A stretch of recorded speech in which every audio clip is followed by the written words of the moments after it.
el proceso de conformación territorial de las provincias de Culiacán y Chiametla durante el siglo XVII. Esta provincia la presenta Gilberto López Castillo, que es historiador por la Universidad de Guadalajara, profesor investigador del Centro INA Sinaloa y autor del libro El poblamiento en tierra de indios caitas. Muchas gracias, buenas tardes, gracias por la invitación de nuevo. En realidad tenemos un tema sobre el que he trabajado varios años atrás, sin embargo no han tenido los suficientes foros y particularmente me interesa destacar el aspecto de la minería en esta presentación. Actualmente estoy trabajando en la publicación del libro que se llamará Composición de tierras y tendencias del poblamiento hispano de la franja costera, Culiacán y Chiametla durante los siglos XVII y XVIII. Y bueno, esta es una parte de esa investigación. La minería fue una de las principales actividades económicas desarrolladas por los pobladores en el noroeste novelpano. Sin embargo, sus frutos no fueron inmediatos, ya que los primeros yacimientos fueron descubiertos en la década de 1540 en los reales de los Otomíes, la Trinidad, Espíritu Santo y las Vírgenes en las faldas de la Sierra Madre Occidental al oriente de la provincia de Culiacán. De estos descubrimientos iniciales solo permaneció el real de las 11.000 vírgenes de Cozalá.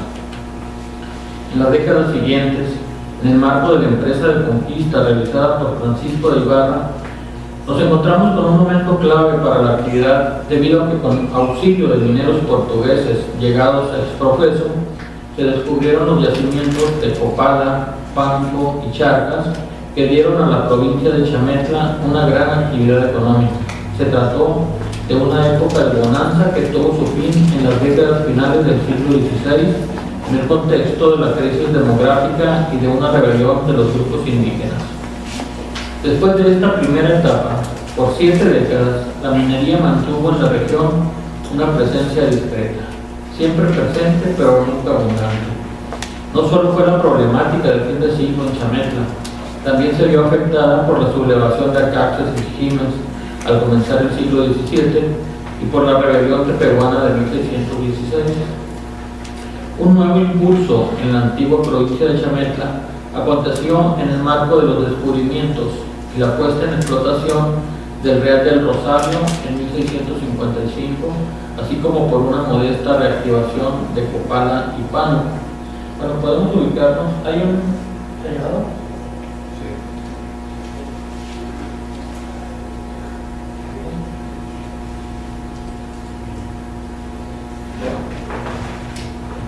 Estamos hablando del centro y sur del actual estado de Sinaloa. Las provincias se llaman Culiacán y Chiametla. Originalmente todo perteneció a la Nueva Galicia,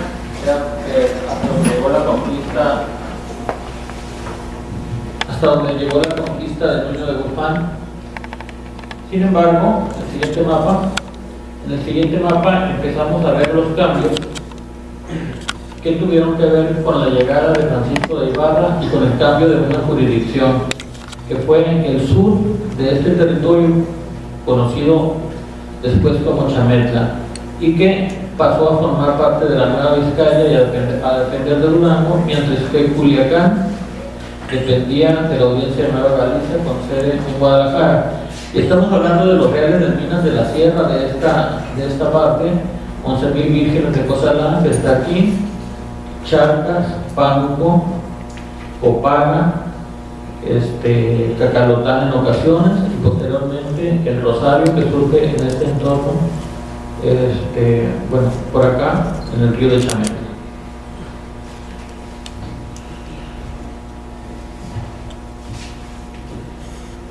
En tanto, en el norte de las provincias costeras de Sinaloa y Sonora, se presentó un desarrollo paralelo de la minería. Pocos años después de la entrada de Pedro de Perea, quien abrió el proceso de poblamiento al norte del río Yaqui. El primer boom ocurrió en la década de 1650 en la zona de San Juan Bautista de Sonora, en donde surgió una constelación de explotaciones de plata, identificadas por Luis Navarro García como un nuevo norte minero. Luego, en 1683, fue frailes, que junto con la aduana y los álamos se convirtieron en las principales explotaciones en la parte final del siglo XVII. En su gran mayoría, con la notable excepción de San Juan Bautista de Sonora, estos reales de minas permanecieron activos durante el resto de la época colonial y estuvieron relacionados con el desarrollo de procesos de poblamiento del territorio, así como de actividades productivas tales como la ganadería, la agricultura, el comercio y la explotación de salinas.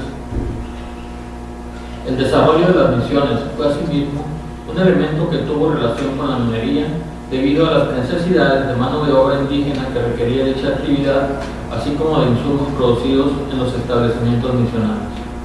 Hubo asimismo una relación permanente entre la misión y el real de minas debido al flujo constante de indígenas entre unos y otros que devino en conflictos entre los mineros y los jesuitas. Sin embargo, se percibe una escasez de investigaciones cuyo tema central sea la minería de la época colonial. Más bien, lo que tenemos es una historiografía que se ha interesado predominantemente por la segunda mitad del siglo XIX y propiamente por la época del Porfiriato, en aspectos tales como minería y ferrocarriles, minería y organización regional, tecnología minera e incluso en temas como los nuevos recursos mineros.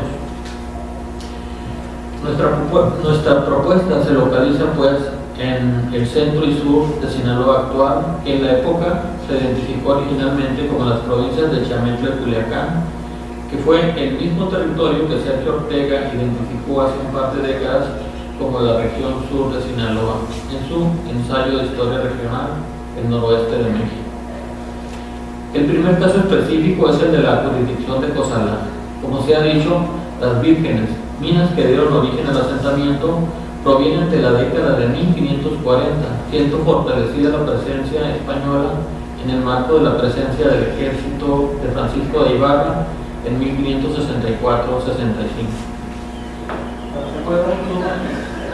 ¿Un siguiente mapa?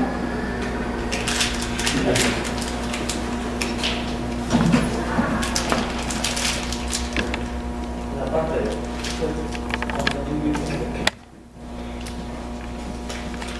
el real de las 11.000 vírgenes, como se les conoció desde aquella época, tuvo en sus comienzos como su principal problema el estar en un territorio de grupos indígenas serranos, como son los acaxes y jijimes, que en diversos momentos lo tuvo en situación de crisis y despoblamiento.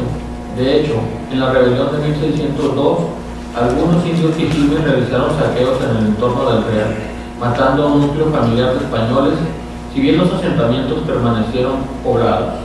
Un testimonio de aquella época nos lo ofrece Alonso de la Mota y Escobar en su descripción de los reinos de Nueva Galicia, Nueva Vizcaya y Nuevo León de 1605, quien expresó que, decía él, hay en la cercanía de esta villa de Culiacán 3 reales de minas, a 12, 15 y 20 leguas. El uno de ellos se llama Las Vírgenes, otro de San Hipólito y otro de Las Vegas, que en tiempos pasados fueron minas de gran prosperidad, cuyo beneficio era por fundición y de ley muy gruesa, y todos 3 reales se despoblaron y destruyeron el año de 602 con la rebelión y alzamiento que hicieron los indios de la nación Acaxe. De la Mota refiere al mismo levantamiento citado por Gerard Record en otro testimonio de la misma época, siendo una rebelión tanto de acaxes como de jijimes. El despoblamiento hispano no fue definitivo, pues como apunta el obispo en 1605, el real mantenía 2 haciendas de mulas para el beneficio de metales, y los pobladores retornaron a su poblamiento. La información es realmente escasa, por ejemplo, el real de minas no se menciona en la descripción de Nueva Galicia de 1620 de Domingo Lázaro Reyes, que es muy puntual en lo que toca al pueblo de indios también. Existen testimonios que nos hablan de ciclos completos de poblamiento-despoblamiento, sin abundar en detalles, uno de ellos en 1632. Era pues un asentamiento inestable y demasiado expuesto a los ataques de las sociedades indígenas serranas, que desde principios del siglo comenzaron a recibir a los misioneros jesuitas de la provincia misional de Toquia. Fue hasta el último tercio del siglo XVII que se percibe convertir un poblamiento con tendencias a estabilizarse. Contamos con testimonios de 1701, presentado por el vecino del Real de las Vírgenes, don Antonio Pérez de Arce, ante don Domingo Ojea de Bóveda, alcalde mayor de Culiacán, en el contexto de un conflicto por las tierras de los ejidos. Resulta particularmente interesante el recuento que hace de las décadas anteriores, con vistas a demostrar la continuidad en el poblamiento del Real de Minas, su carácter de cabeza de partido bajo la jurisdicción de un teniente de alcalde mayor, a la vez que tenía el carácter de curato. Durante este lapso se desempeñaron como curas párrocos el bachiller Mateo Hernández Pericón, el licenciado Pedro Bocortes y el también licenciado Roque de Palomares. Y si bien la iglesia se hallaba destechada, ello no impedía que en ella se celebraran los divinos oficios y se administraran los demás santos sacramentos, incluso el vestirlo de gala, con motivo de la visita en 1696 del obispo don García de Legazpi de Durango. Se desconoce el número exacto de población, si bien no era alto, pues en 1691 había solo 15 vecinos considerados como españoles, incluyendo al teniente de alcalde mayor don Bartolomé Campoy. Había además un número considerable de personas de color. Como punto de referencia tenemos el hecho de que por la misma época la vecina alcaldía de Copala contaba con una proporción de 2:1 entre mestizos y mulatos frente a la población reconocida como española. La minería era la actividad económica que despuntaba, pues había varias haciendas de sacar plata por los beneficios del fuego y azogue. En tanto, la actividad agrícola ofrecía perdurabilidad al poblamiento en general, pues se desarrollaban 14 ranchos diseminados en el distrito, en tanto que, con 8, el número de pueblos de indios había llegado a su límite inferior al terminar el siglo, que son los de Alayá, Tabalá, Tacuchamona, Abuya, Baila, Vinapa, Conitaca y Elota. El pueblo de indios de Cozalá, que había existido en el siglo XVI, no existía más desde el principio del XVII. Por su parte, en la antigua provincia de Chametla, los principales asentamientos mineros al principiar el siglo XVII eran los de Copala y Pana. Aquí vamos a bajar un poquito ahora. Esta parte.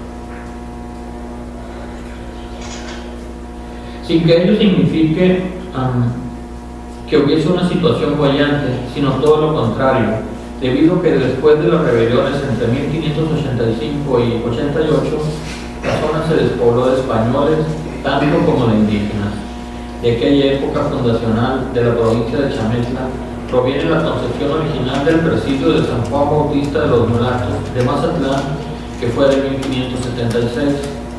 Durante su paso por el territorio, en 1605, el obispo de Guadalajara, don Alonso de la Mota y Escobar, encontramos un panorama poco halagüeño. En primer lugar, había solo 3 haciendas de minas que se beneficiaban por azogue, mismas que contaban con moliendas de agua. Además, ningún cura doctrinero se asentaba en Pánuco ni en Materoy, a 2 leguas de este. Decía el testimonio, por la gran pobreza de sus minerales, y lo otro por estar en tierra tan remota y despoblada y enferma, que si no es de clérigos y religiosos que pasan por aquí a otras partes, que les dicen misa y confiesan, no tienen otro consuelo espiritual. Y aunque son las minas tan pobres, no se les persuade que se vayan a poblado, que naciéndose los hombres a vivir en soledad y libertad, parece que se olvidan de Dios y de las gentes. Un nuevo incentivo para el repoblamiento hispano de la antigua provincia de Chametla fue la creación en el año de 1603 de un nuevo presidio militar, esta vez en San Sebastián, que de acuerdo con Salvador Álvarez se convirtió en el centro de la vida social de la provincia. Siguiendo al mismo autor, sabemos que Copala experimentó un cierto resurgimiento minero a finales de la década de 1630, mientras que Charcas solo se reabrió en forma en la segunda mitad del siglo XVII. En cuanto al pueblo de Chametla, solo contamos por ejemplo con la información de Mota y Escobar, quien encontró que en 1605, además de los 40 indígenas, había 8 o 10 pueblos españoles vecinos. Ante esta situación, No es de extrañarse el testimonio de don Domingo Lázaro de Arregui, que por 1620 refería que en esta parte de la Nueva Vizcaya hay aún menos gente de la que prometen los nombres de los pueblos. Como punto de referencia, si Chametla, la cabecera del antiguo señorío de los Totorames, tenía 40 indígenas, pues en la misma época los pueblos del Yaqui podían tener 2.000, 3.000 o más habitantes indígenas. Había sido de verdad catastrófico. Ante la ausencia de importantes centros de población, los milicianos de Mazatlán se convirtieron ellos mismos en pobladores. Y es que después de las insurrecciones indígenas que hemos mencionado, la provincia se había pacificado. En ausencia de acciones de guerra, estos hombres se dedicaron como cualquier otro poblador a la agricultura, la ganadería o la pesca. Por su parte, gracias a la labor de los misioneros jesuitas, otros pueblos asentados en la zona del río Piatla, tales como San Ignacio, Ajoya, Cabazán y San Agustín, entraban a la Iglesia Católica en el primer tercio del siglo XVII. Esta parte de las misiones jesuitas es más arriba, acá. Es un conjunto de misiones jesuitas que tienen que ver con la provincia religiosa de Toquia. Entonces abarcaba el grupo de un territorio que hoy está en San Ignacio, Sinaloa, a la allá en Cozalá y más al norte por acá en Guadalajara. Pero era un grupo que no tenía relaciones tan estrechas con las de Sinaloa, los demás al norte. A la par de los milicianos se fueron estableciendo otros pobladores en la villa de San Sebastián, mientras que los reales de Copala, Pánuco y Quetzalotán también fueron repoblados. Sin embargo, el descubrimiento de las minas del Rosario en 1655 se convirtió en el principal polo de atracción en la jurisdicción, precisamente en la alcaldía de Chametla, cuyos límites extremos fueron al sur el río de las Cañas y al norte el de Mazatlán. Encontramos algunas de las más importantes haciendas ganaderas que surgieron a lo largo del siglo XVII. Ahí está en otro mapa. Adelante. Adelante.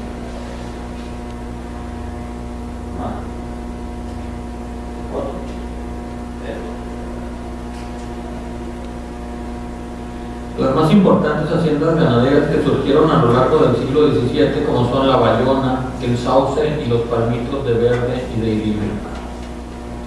Para el desarrollo de la actividad, los propietarios aprovecharon las condiciones óptimas de grandes espacios, en su mayoría despoblados, buenos pastos y disponibilidad de agua. Durante la primera mitad del siglo XVII se consideraba a Pánuco como una alcaldía mayor, si bien compartía el nombramiento con las minas de Copala y Charcas y ocasionalmente con las de San Bartolomé. Como en el caso de Cozalá, las noticias son escasas, pero nos dan una primera idea. Se sabe que en 1672 su propietario era don Juan de Sarabia Unzueta, un minero proveniente de la ciudad de Durango. Tras la muerte de Sarabia en 1706, la hacienda de Pánuco mostraba una situación decadente. Se dividía entonces en dos importantes áreas de acuerdo a su actividad económica. Por un lado, la hacienda de sacar plata, es decir, una hacienda de minas, y por otro, un par de haciendas de campo, integrada por los predios de Agua Caliente y Espíritu Santo. La hacienda de minas estaba en ruinas, de tal forma que se necesitó el trabajo constante de una cuadrilla de 22 peones dirigida por el mayordomo Joseph de los Reyes para sus limpieza hidráulica, por lo que se había construido una represa y un sistema de acequias. Sin embargo, el molino estaba fuera de funcionamiento en 1706 debido al mal estado tanto de la rueda como del eje.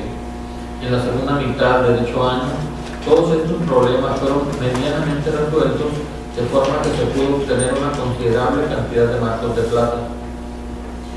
Por su parte, las haciendas de campo también se habían visto en problemas. Si bien se mantenía